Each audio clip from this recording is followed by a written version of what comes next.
Good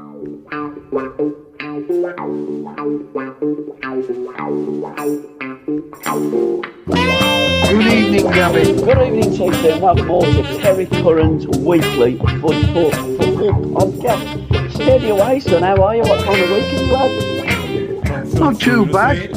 I'm at doctor's tomorrow for another checkup, but other than that, not too bad. Well, hopefully you're not too bad. Generally, when you go to the doctors, you are quite bad, but hopefully you're not too bad too, and you'll get a clean bill of health. Magic moments, what have you sourced for us, mate? Well, I've gone with two this week, Gabby. Yep. One a goal and one a save. Okay. I'm going to put the save as my main one. Yep. But the goal was Junior's to make it 4-2 for Real Madrid. He picked the ball up in his own half, runs a good 35 yards, ran away from the Dortmund player and placed it in right in the bottom corner. Great goal. But the one I've gone with, my main one I've gone with is Qatar's save, at 2-0. To keep it at 2-0. Yeah. It came in, he's hit the ball right into the left-hand top corner and he pulls off a magnificent save. So it's not all about goals, and we occasionally do mention goalkeepers, but that's my magic moment. If it goes to 3, is it game over? You see, we would say that, Yeah. but you just never know, do you? No, you don't. You can't say that's the end of the game. Because even at 2-2, you can say a great save again, but for me, that's what you call a reaction save, when the guy's headed it or placed it and he saved it with his feet, and that's what I call a reaction save. People will say, oh, what a great save. In one sense, if he puts it either side, it's a goal. So do I say that? It makes it more difficult for Real Madrid. I would say that. I must admit, I was watching the Villa game, and I'll be talking about that shortly. So I didn't see the Real Madrid game, but at half time I saw that Dortmund were winning 2-0. Didn't surprise me because I'm not a massive fan of Real Madrid. I think they're a very, very good team, but I don't think they're a superhuman force that the media make them out to be. How did Bellingham play, by the way? Well, before we get on to Bullingham, what I would turn around and say, and I didn't see it all myself because I went to watch Jock's game. Yeah. But I've seen the highlight. Yeah. What I would turn around and say about Real Madrid, they are still the best team throughout Europe. Do you think they're better than City? Give and take Manchester City. Yeah. And what I mean by that is they still buy these top players, and they've got individual what can win a game out of nothing. Mm-hmm. Whereas Manchester City, it's down to the team itself, isn't it? Yeah, it is. They're more a team. By keeping the ball and moving it around with a pace to tire people out and try and create gaps. But like that Celtic game tonight, for me, the more I look at it, the more football is getting boring because people just get everyone behind the ball. It is regardless what anybody said, it's very difficult to break that down. Whereas in my day, before my day, there were brutal tackles. So defenders would sell themselves. Yeah. And if they miss you, they were leaving gaps, big gaps. Whereas now, they don't dive in nowhere near. They don't dive in, end of. And to just get everybody behind the ball, it makes it more difficult to break down. You're absolutely right, but Sparta Prague have set out like that. They haven't got a player any further than maybe 30 yards out. So again, it's a game of defence versus attack. And Phil Foden's just scored. So Sparta Prague's game plan has gone out the window, which I love because I'm not a massive fan of... I love to watch Man City play, but I hate the way other teams line up against them. Wolves done this the weekend, and people go, oh, Wolves are brilliant. I would have stopped the game and awarded it to Manchester City. Do you know what? I thought they were awful, Wolves. Do you know the worst match I saw? Go on. The Huddersfield game against Manchester City. Yeah. When Huddersfield were in the Premier League. Mm. I've never seen a team defend as much. They didn't play with one striker. Everybody was behind the ball throughout the game. Disgrace. I would stop the game. Simon Stamen goes on, but maybe he's right. Maybe Man City have made the game more boring because nobody wants to play against them. Well, again, Simon has a valid point. that teams don't want to play against City, but that's only because they're fearful and they're frightened of Manchester City. When teams have gone out and played against Man City, we've seen a really, really good game of football. And generally speaking, when you get the elite teams, they'll come out and they will play. Although I think Real Madrid, even when they come to the Etihad last season, they played a different kind of game. But Aston Villa beat them last year at Villa Park and played fantastic football, took the game to Man City Yeah. and beat them. You Look, can do I do that. agree with that. Mm, That point that you're making. mm, But how many games is that? 4 or is it 5 games? Is that Liverpool, your absolutely, Villa, yeah, your Arsenal, yeah, even Man United under Ten Hag yeah, go more defensive than they've ever done in their life. absolutely, 100%. And So it is boring to watch now. yeah, but again, it's not Man City's No, fault, is it? I get what I'm Simon's not. saying. What I'm trying to It's the say is others. because I love Mm, Manchester City, you yeah, know that, same here. right? And I love Pep Guardiola. Yeah, And regardless what anybody says, he hasn't spent the money that everybody else spent. mm, He hasn't bought £100 million player at Manchester City. yeah, He gets them to use the ball.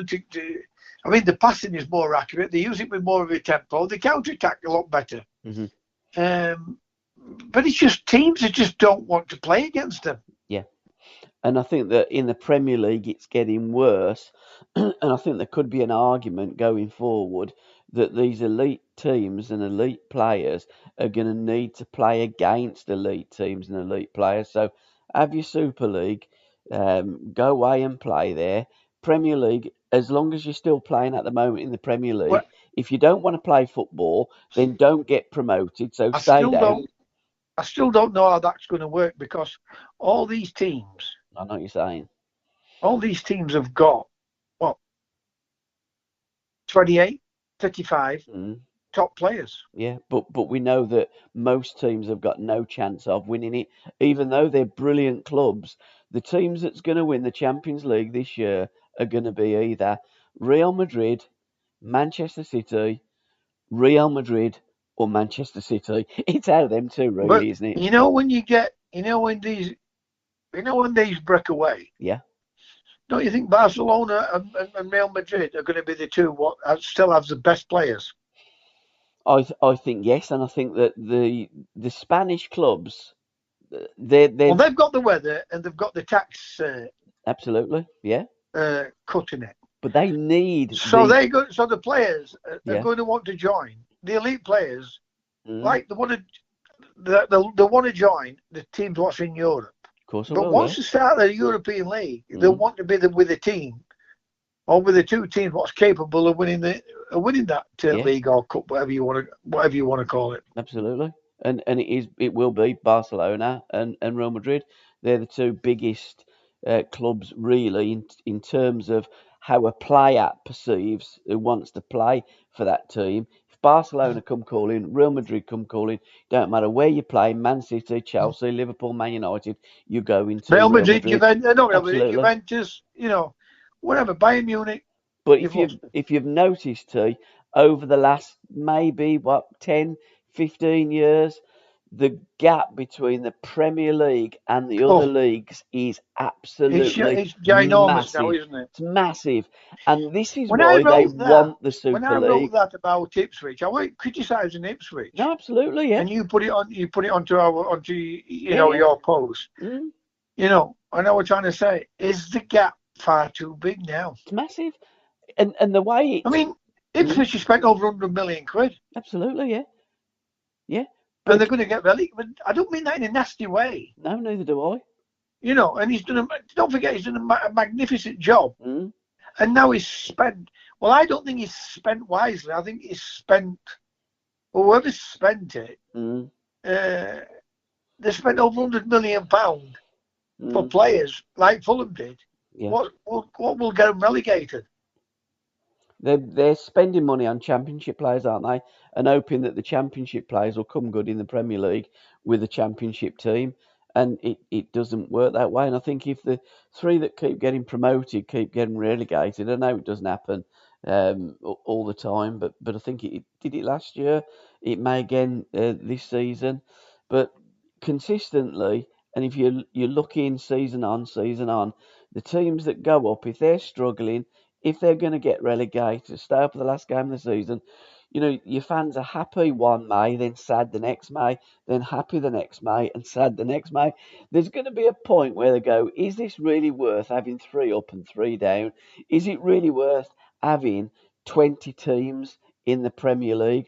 Again, we've said this for many years now on the podcast.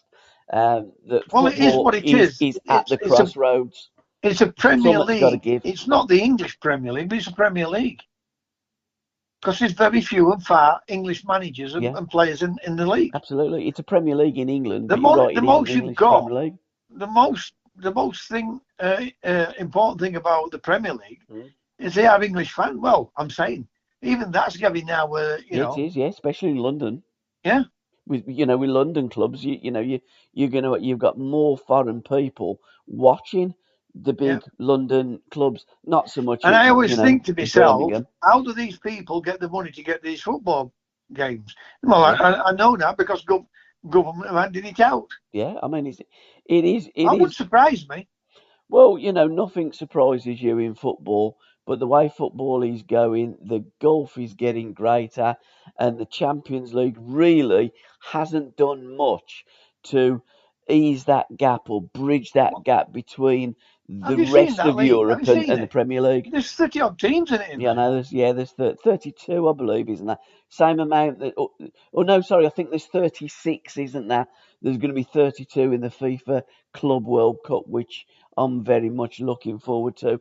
I know that it's been getting a little bit of a rap, and they're talking about broadcasters. They haven't got broadcasters. People make me laugh with football. Football had changed. The authorities have changed football. Absolutely, 100%. Because regardless what you say, it's 11 against 11. Yeah. 2 goals, corner flags, free kicks, penalties, handball. What's been added to it is VAR, foreign players,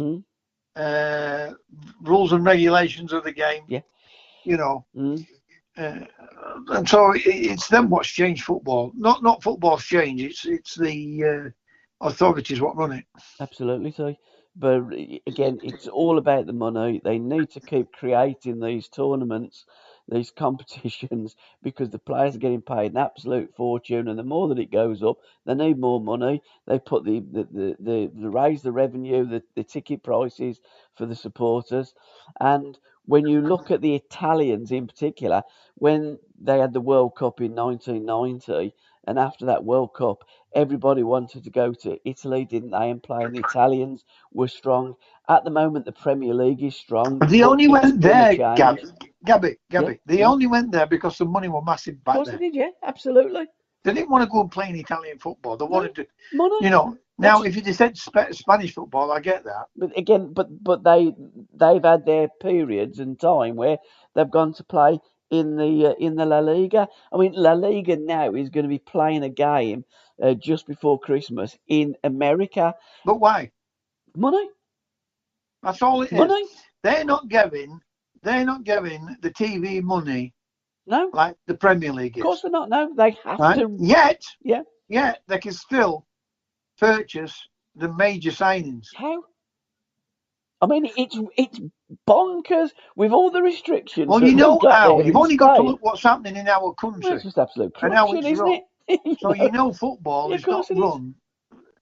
Football is not run by honesty. No, of course it's not. I mean, we've got to say how it is. Yeah, absolutely. I mean, I know we're going off thread a little bit here, but we're covering all corners. Bullingham, when he announced that Tuchel was going to be the England manager, and he said that they talked to 10 people. Some of them were English. Well, they asked Eddie Howe, and they hadn't been contacted. So I don't know what English managers and coaches that they'd approached. But you said there he's lying. And I think you're right. I think you're absolutely right. But you've noticed that no one in the media has actually questioned whether he, as the head of the FA, lied to all English football supporters just to make it look a little bit better because of St George's Park. And what's the point of St George's Park? Because we've produced nothing in the way of managers and coaches. Do you think they approached Graham Potter? No. And he's out of the game, isn't he? Yeah, I don't think. He's done No, in a job. He's out of the game. no. If they'd have approached him, he'd have had the job. So, By the way, yeah. I'm glad they give him the job because there's no one around. No, absolutely. I'm not. Again, we said this last week I'm on the not saying podcast. that you are. What I'm trying to Yeah, say yeah, is, yeah. majority of other people, Yeah. you know, he's a German, so and so, and you've seen all the silly things what come out because he's a German. Exactly. You So know, was the Queen. I prefer an Englishman. They're not good enough. Same here. End Absolutely. of. They are Absolutely. not good enough. End of. And it's not just a recent thing. Since the Premier League started in 1992, no Englishman has ever won the Premier League. So why do you think they're going to win the World Cup or the Euros? Ain't going to happen. They're not good enough. St George's has I been a wonder how failure. many. It's been a failure. St George's Park has. Right. The Let's FA look are at the failures. opposites. Harry Redknapp qualified for Champions League. Yeah. David Moyes qualified for the Champions League. Can you name anyone else? No. Off the top of my head, I think that's it. we haven't had any. Well, Arsenal have had an English coach for a long time. No, I mean Bruce Ralph was the last, and he was Scottish. Well, he was born in England, No, but he but what played I'm for trying Scotland. to say is, No, you're absolutely it's spot on. since the Premier League started, When was the last Englishman that Liverpool we've had had? two. We've had two in. Well, the David Boys is not English. No, Just no. Harry Redknapp. Well, yeah. I mean, Moyes is Scottish. British. Yeah, British. But so, I mean, if we're going to say that, Sir Alex with Manchester United, he was in the Champions League. But if we're going to go and nail down English managers, and you're looking at the top, I mean, when was the last time Chelsea had an English manager that And by played the in way, the Champions League? I want the English managers to do well. Same here. I really do. Same here, but just highlighting, they're just not good Exactly. enough for whatever reason. And St George's Park has been an unmitigated failure. It has not been. No matter how much money the FA have ploughed into St George's Park, it's actually Gabby, created nothing. what they do, what the media do, is to brainwash Of people course they into do. thinking things like this is happening, things like Yeah, that 100%. is happening. Yeah. And what I mean by that, you take Lampard and Gerrard and Tony Adams have all been failures, and Gary Neville's have all been fails in management. Right? But all these average players, what's gone into management? There's 80, 90, I would say 95% of the average players have been failures. Yeah. Been failures. Yeah. Yeah. Because what have they won? Nothing. They've won no different to what Lampard's won and Gerrard's won. No. You know, so all they do is to brainwash you with statistics which mean no. No, of course they don't. I mean, there was a statistic last night. I believe, I mean, at one stage, Bologna had 51% of possession at Villa Park. Wow, you got beat 2-0. You know, Listen, possession means I've just watched absolutely that nothing. Atalanta game against Celtic. Yeah. What was the score, by the way? I didn't see that game. 0-0. It's finished 0-0. Right, blimey. Both had a couple of really, about two chances each, two great chances each. Yeah. Right? It said, is it 18, 19 shots at goal, Atalanta? Yeah. Well, I didn't see 18, 19 shots. Right? Because all I saw was Celtic defending, and then when Celtic attacked, it was just counter-attacking. Yeah. So it was a poor game of football. Yeah, they got spanked. And the last time, commentators didn't they? trying to make it sound interesting. No, but you can't, can you? You can't kid a kidder. You know, we watch football. We know what we're watching. You can't dress it up. It's like Rodney Marsh when he famously said about Albion when they come into the Premier League. It's like putting a lipstick on a pig. And, you know, he's right. You can't dress it up. You've got to say it as you see it. My magic moments too. Ollie Watkins' goal for Villa against Fulham. I mean, what a brilliant header that was, wasn't it? Listen, the movement, the transformation under this kid, is unbelievable. And he's the same kid what failed at Arsenal, like Gerrard failed at Villa. Yeah. It baffles you, doesn't it? It is incredible. But yeah, you're right. Great header, They're a team. They're a team. What they're good to watch now, Villa. I think I didn't see Villa. the game because I went to watch Jocks play last night. Yeah. I saw the highlights. I would say. I mean, And I would say this: Bologna had a couple of great chances themselves. Bologna not a bad side. It was a really good game of football. Bologna fancied it. They had a pop. I think the way that Villa play football, I think they're the most attractive team to watch in the country. I'd rather watch Villa than any other team. I think the way Emery sets them up, the way they play, if they can't play through a team and they can't play round it, they'll just ping a ball over the top and they'll play from there. I think they mix the game up. They're more direct than City, but they play a possession based game because that's what you want to do with football. And you want to hold on to the ball, but they play it with a purpose, with a style, and they play it with a good tempo as well. I think Listen, I think they're a tremendous team. I would agree with 100% with what you have just stated. Mm. The difference between them and Manchester, obviously, there is a difference in correct. how they keep the ball. Yeah, and the way but the difference is for them for you to enjoy their game of football. Yeah, people still don't fear Villa. No, absolutely. So they're not putting. No, fundamentally, that is the difference. When you watch that game tonight, Celtic, they just had everyone behind the ball. Yes, but I just boot. And every time I watch Manchester City, everybody's behind the ball. Wolves have got everybody behind the ball. Yeah. We've got a breakaway, scored a goal. I'm watching them now, and Sparta Prague are still doing exactly the same thing. All men behind the ball and just defend. It's like attack versus defence. Again, I go back. How do you learn anything playing that way, Gabby? Well, you don't do. Can you imagine watching a box? Because you're only teaching or learning. Yeah, exactly. Negative play. You're learning how to defend. And how to not concede. There's no creativity there. There's nothing now. What's up? There's no counter-attacking. There's no attacking football. There's no shots at goal. No, none whatsoever. How many years? You might get 2 corners from them. That's with a bit of luck. But how many years have we been talking about this on the podcast? If you're a forward playing in a side like that, training, you might as well just not bother turning up this week in training. If I was a forward and Newcastle United came from me and Rafa Benitez were their manager, wouldn't go. I just said, listen, I just want to play at Halifax. Exactly. What's the point? Right? Because every time, playing in Newcastle, when you've got a manager like Rafa Benitez, everybody's behind the ball. No wonder why they don't get 9 shots at goal. They mind 9 goals. No, it's incredible. It's just and boring. And then they want to criticise the striker. Boring football, boring coaches, and I just turn off and I go back. That's why I like watching Villa.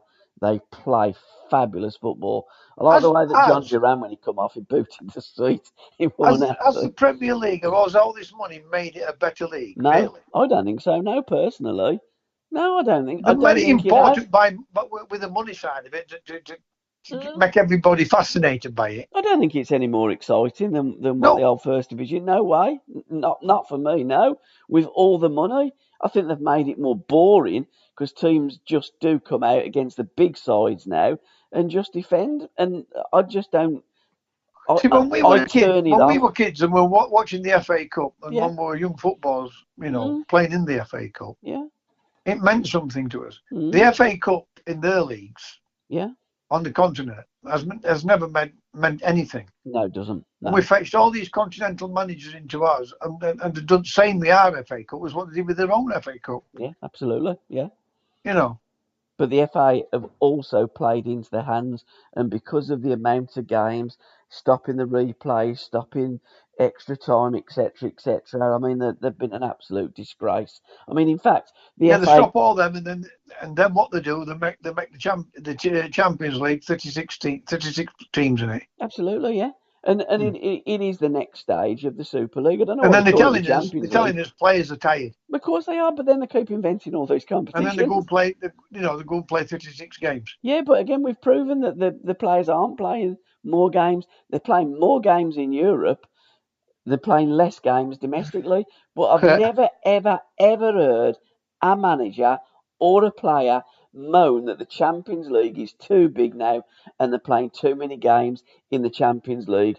All you keep hearing is they play too many games. Let's scrap the League Cup. Let's get the FA Cup down What's to that no cup? replays. What's that It's a cup joke. where the Premier Leagues play third and fourth division teams? Oh, it's the Johnson's Paint, is it, or Is that what the it Papa is? John's, or whatever whoever decides to Well, you sponsor it. tell me Yeah. what are they learning, because those teams get practically hammered week in and week, well, not week in and week out, Mm, when they play that competition. mm. You know, That that's the one that they they've play in just under 21. completely ruined our young kids Yeah, get the experience yeah, they're in playing under football. 21s team, and they send them to a blokes, and like they get, as you say, get absolutely spanked. But again, this is the problem when they got rid of the reserve team and got rid of the football combination and the Central League. That was a very, very bad day for the development of the young players in this country. But they're Mm. not interested in developing the young players in this country. All they're interested in is earning more money, having Yep. more Champions League games, sod the development of the kids, sod the blimey, they've got an attack on here, Sparta Prague. It's like a charge of the Light Brigade here. It's like the Alamo. I mean, everybody is just in their half and sort of booted out and someone chases the ball. It's absolute rubbish. I'm going to turn over and watch Liverpool in a bit. Lewis Wing's goal for Reading against Crawley. Did you see that? Great goal. What a shot that was, wasn't it? Great goal. I mean, he can pack a punch, he can. What I Mm. loved as well was Rasmus Højlund's goal. Again, but I would say though, Gabby, the balls do move nowadays compared to what Oh, yeah. uh, Yeah, 100%. years gone by. I'm not making excuse. The Exactly, ball, yeah. the boots are so, they're like a pair of gloves on your hand. The boots. Yeah, I was absolutely. trying a pair of jock boots, and I think bloody would have been great to play in these. Yeah. I mean, to be fair, if that ball had got a leather lace and it'd been pissing down the Would rain he? and Would playing on a he? muddy pitch, he wouldn't have done a Ronnie Radford, would he? Well, I mean, when you look at the players what caught the ball years ago, if you Mm. catch it right, Yeah, well, any ball will move, yeah, right? Or you'll get it with pace. But you catch today's balls, and yeah. they go all different directions, don't they? Yeah, they do. You can see them on the camera just as soon as they beat it. It's like the ball is moving in the air. It's a bit of a Mm. nightmare. We do have a laugh about some of the goalkeepers, but you got to have a little bit of sympathy because the ball is moving all over the place. What But was it? My lads were complaining about the goal. Was it last night? Who played last night? oh, Oh, loads of Leeds. them. Oh, lower leagues. I didn't see The it. Lower Watford leagues. goal. And they said, oh, Oh, what the was the keeper goalkeeper doing? made a right But, couple of but cock if ups, you didn't he? watch the header is like a loop, but it looks as though it's going to go over the bar. Yeah. And he has tried to get it. He's hit the post and come back and hit him and then gone in. Mm.